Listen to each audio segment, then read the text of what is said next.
to the Civil War Guru Show. My name is stevemnsn, and I am the Civil War Guru.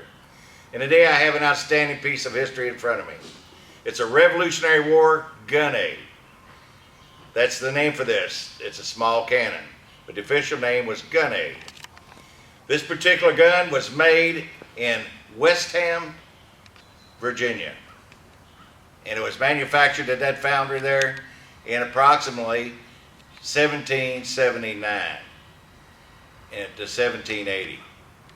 And it's ironic, our arch nemesis of the Revolutionary War, Benedict Arnold, brought his troops down there and they burnt the factory and they shoved all the equipment in the river there in Virginia in 1781.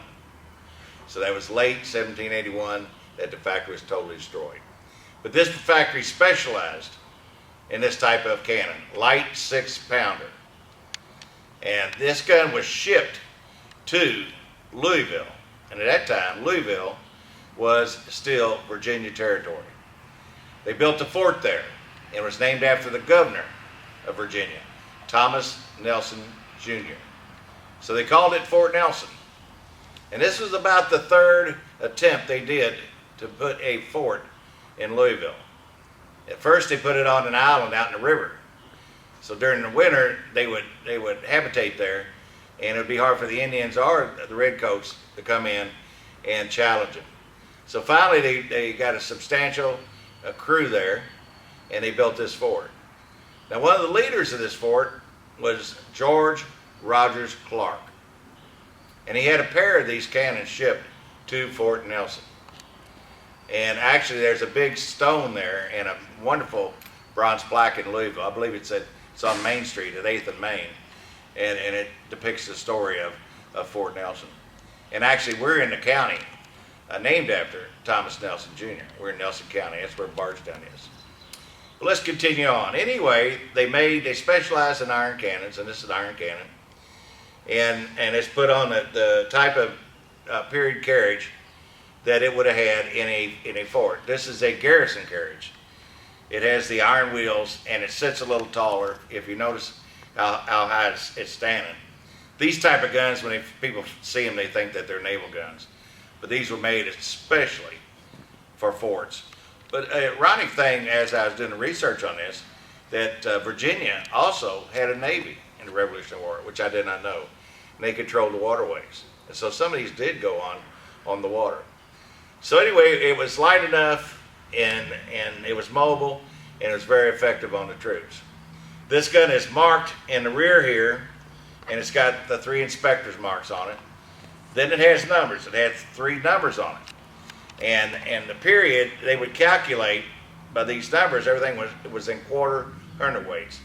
And when you multiply these numbers together, it equates to 601 pounds. And that's what this tube weighs, 601 pounds. The carriage weighs about 400. It's red oak, and with the iron wheels. And this overall length of this particular cannonade, should I say, is about 40 inches.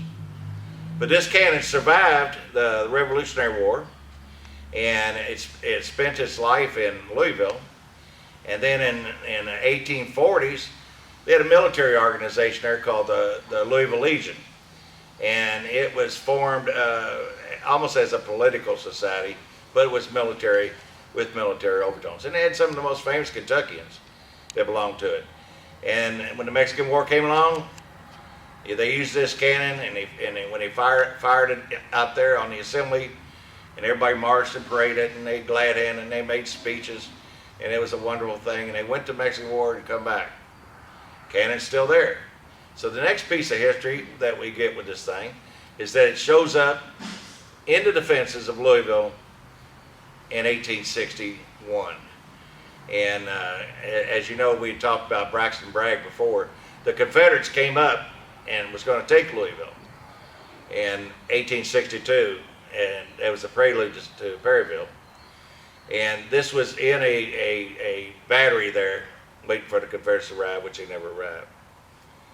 Then after the war, this particular cannon was discarded, and a scrapper was going to scrap it, and this particular family in the 1800s, acquired it from them, and it's been in their family ever since. It's been the past 12 years in a private museum up in Illinois.